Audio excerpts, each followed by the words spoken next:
B.R. Ambedkar ने doctor Rajendra Prasad से कहा कि जो हमने संविधान बनाया है इसमें ये धारा है, ये धारा है, तमाम टेक्निकल चीजें हैं, तो क्या ये संविधान 1947 से सिर्फ भारत पैदा हुआ? 26 जनवरी 1950 को संविधान बना, 15 अगस्त 1947 को आजाद हुआ, ये पहला राष्ट्रपति ये होगा, ये होगा, ये कानून होगा, ये आईपीसी, तमाम सारी चीजें। तो बात इस पे चर्चा हुई और ये कहा कि भाई इस संविधान को, ये आजाद भारत का संविधान है और भारत 1947 को नहीं पैदा हुआ है, इसकी हजारों हजारों साल पुरानी अपनी संस्कृति है, इसकी परंपराएं हैं, इसके आदर्श हैं, इसकी आस्थाएं हैं।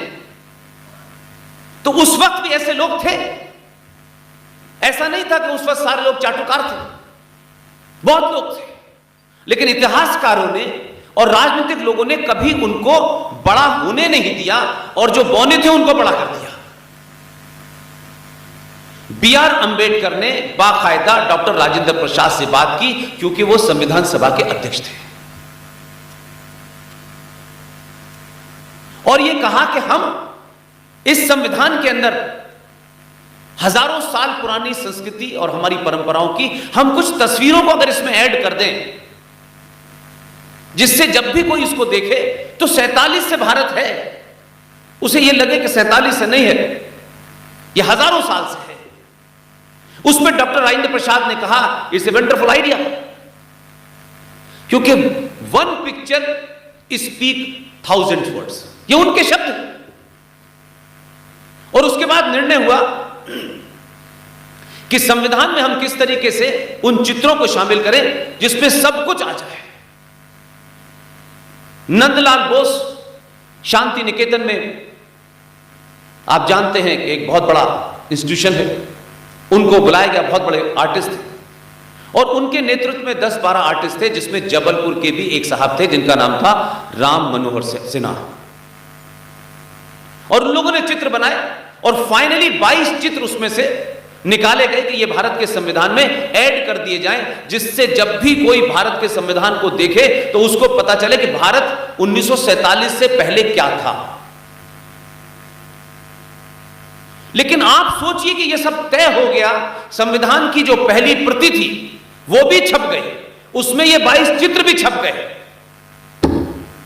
लेकिन सोचिए कि जिस तरफ सिंह साहब आज इशारा कर रहे हैं कि आपकी व्यवस्था में, आपके सिस्टम और निजाम के अंदर राष्ट्र विरोधी ताकतें कितनी अंदर तक बैठी हुई हैं, उस निर्णय के बाद संविधान की उस ओरिजिनल कॉपी जो इस समय लोकसभा में रखी हुई है हीलियम गैस के अंदर, जिसका रेप्लिका सरकार ने 2 बार छापा है, उसकी कॉपी मेरे पास भी है, उसमें वो पूरे 22 चित्र हैं और उनका वर्णन है। ये 22 चित्र क्या दर्शाते हैं? इसलिए आज की पीढ़ी से के सामने एक छोटी सी बात रखना चाहता हूं कि आप लोग इंटरनेट सेवी हैं, आप लोग उसे देखते हैं। अभी भारत के प्रधानमंत्री ने चंद रोज पहले, मेरा ख्याल है कि उसकी डेट दी हुई है 10 दिसंबर, 10 दिसंबर को भारत के वर्तमान प्रधानमंत्री ने दिल्ली में नए संसद भवन की नींव रखी है। आप सब ने देखा होगा, लेकिन एक चीज जो चर्चा जिसकी नहीं हुई, उसकी चर्चा हमारे बुजुर्ग अपने बच्चों से करते। तो आज ये बच्चे जो आपके घर में आपके शत्रु का नैरेटिव चलाते हैं जाने अनजाने में, क्योंकि उनको सच नहीं पता। मुझे खुशी है कि उस प्रधानमंत्री ने नींव रखते वक्त जो स्टोन लगाया है, अगर आप एक बार ये सोचते कि इस स्टोन का महत्व क्या है, तब भी आपको ये लगता कि हमने जो पढ़ा है, हमारी जो पर्सनालिटी डेवलप हुई है, वो कितने झूठ पे हुई है। मैं तो ये मानता हूं कि जितना मैं पढ़ता हूं उतना ही मेरा इरादा मजबूत होता है, उतना ही मुझे अपने पास्ट पे गर्व होता है। ये तस्वीर आप सब ने देखी होगी, ये 10 दिसंबर की तस्वीर है जब भारत का प्रधानमंत्री नए संसद भवन का शिलान्यास कर रहे हैं। अब इस तस्वीर में आपको कोई ऐसी चौंकाने वाली बात नहीं है जो आपको किसी ने बताई। यह तस्वीर भारत के संविधान का जो प्रियम्बल है, जिसे आप प्रियम्बल कहते हैं, यह उस प्रियम्बल की तस्वीर है। यह भारत का संविधान का प्रियम्बल है। उन्होंने इस प्रियम्बल को एज इट इज पत्थर पे उकेरा और उस पे लगा दिया है ताकि आने वाली जनरेशन इस पत्थर के अंदर चार कोनों में और इसके अंदर क्या छुपा है जरा मैग्नीफाइंग ग्लास लगा के देखें तो पता चलेगा कि हम कौन थे। इसलिए उसका अंदाज अलग है काम करने का। इसलिए मैं कह रहा हूं प्रधानमंत्री हो सकता है आज ये कोई पॉलिसी आ गई, आज कोई ये बिल आ गया, ये तमाम चीजें आती रहेंगी, लेकिन मैं उस पर जाता नहीं हूं। ये बिल आना, ये जीएसटी जाना, आज इस पे कम हो गया, उस पे कम हो गया, आज इसके दाम बढ़ गए, आज पेट्रोल के दाम बढ़ गए, ये तो एडमिनिस्ट्रेटिव चीजें चलती रहेंगी जिंदगी में। लेकिन ये जो काम करा है, इस किस्म के काम राष्ट्र को मजबूत करते हैं। आप जाएं गूगल पे सर्च करें, जितने युवा हैं, और भारत का जो संविधान का प्रियम्बल है, आप जरा मैग्नीफाइंग ग्लास लगा करके, क्योंकि उतनी बड़ी कॉपी नहीं है, आप ये जो चारों जो बना हुआ है इसको पास से देखें, इसमें क्या छुपा हुआ है। इसमें जो भी कुछ है आप सोच ही नहीं सकते कि अंबेडकर से बड़ा इस देश में कोई राष्ट्रवादी हो ही नहीं सकता, हो ही नहीं सकता। इसके तथ्यों पे बात कीजिए। ये पॉलिटिकल लफाजी जो इस देश में होती है उससे कुछ नहीं होने वाला है।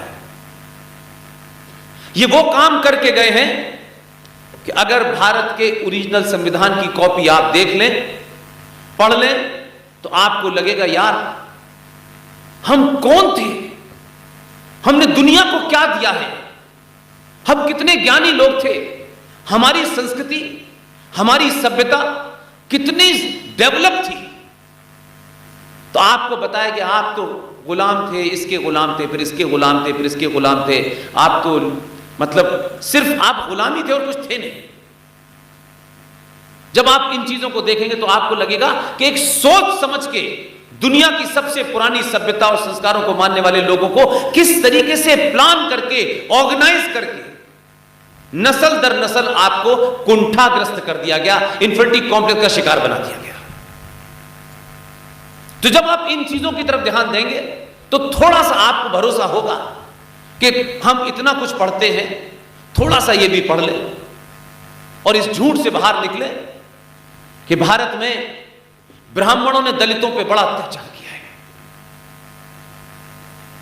अब मैं ये नहीं समझ पाता कि भाई 700-800 साल तक लगातार इस देश में विदेशी लोगों का, चाहे वो इस्लामिक आक्रांताओं का रूल रहा हो, अंग्रेजों का रहा हो, पुर्तगालियों का रहा हो, इसमें ब्राह्मण कहां से आया? और 800 साल तक तब ब्राह्मण पावर में ही नहीं था, तो उसने अत्याचार क्या कर दिया भाई? तो अब आप मुझे बताइए कि बार बार इस नैरेटिव को चलाया क्यों जा रहा है? क्योंकि आप इस देश में जो वर्ण व्यवस्था है उसके बारे में वो समझें जो आपको समझाया जा रहा है। वर्ण व्यवस्था भारत में एक सामाजिक व्यवस्था थी, मजहबी नहीं थी। ये जैसे समाज चलेगा, कुछ डॉक्टर होंगे, कुछ इंजीनियर होंगे, ये डिस्ट्रिक्ट मजिस्ट्रेट होगा, ये एसएसपी होगा, एक समाज की व्यवस्था चलाने के लिए था। उससे आपके धर्म या मजहब से कोई लेना देना नहीं था। उस व्यवस्था को हिंदू कुरीतियों में शामिल कर दिया गया। आपको पढ़ाया गया हिंदू धर्म के अंदर तो महिलाएं जो है वो जौहर कर लेती हैं, सती हो जाती हैं। इसका हिंदू से कोई मतलब नहीं है भाई। वो उस समय की परिस्थितियां थी। उन परिस्थितियों से, उन हालात से बचने के लिए जो आज अपनी महिलाओं को बुर्का पहना रहे हैं, ये 1400 साल पहले 632 में जब अरब से चले, पूरी दुनिया में लूट और बलात्कार के अलावा कुछ नहीं किया उन्होंने। इन लोगों से जिनके लिए औरत एक भोग की वस्तु थी, जिनके लिए लूट में कुरान कहता है कि आप जब किसी को लूटते हैं, उसकी प्रॉपर्टी, सोना चांदी, घर बार लूटते हैं, अगर उस लूटने में महिलाएं भी हैं तो महिलाओं का भी बराबर हिस्सा बांट होता था। उसे माले गनीमत कहते हैं। उन आक्रांताओं से अपनी आबरू बचाने के लिए घूंघट की प्रथा शुरू हुई।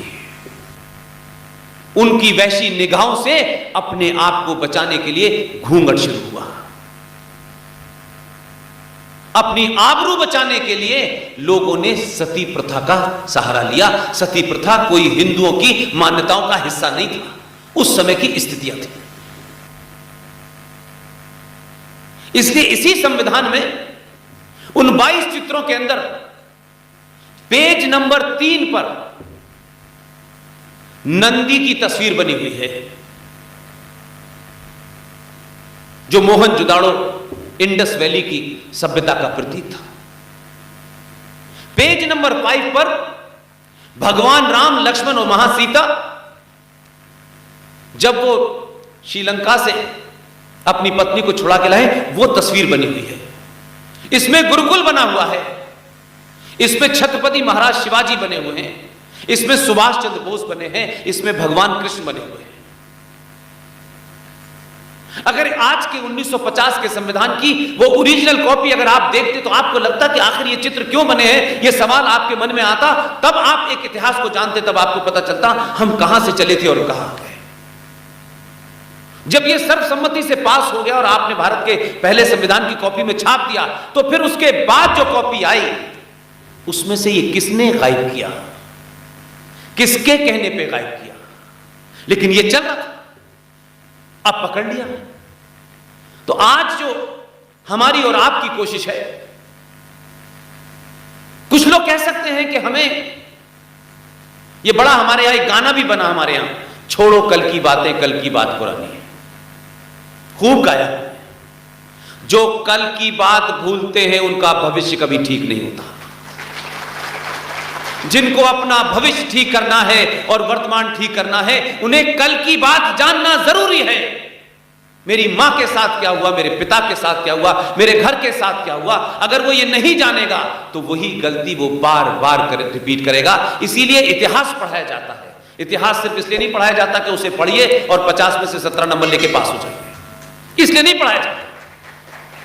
इसलिए बार बार इतिहास की बातें नहीं करें। अगर हम इतिहास की बातें नहीं जानेंगे तो वर्तमान में जो चुनौती आपके सामने खड़ी है उसका हल नहीं मिलेगा। आप फिर दोबारा वही गलती करें।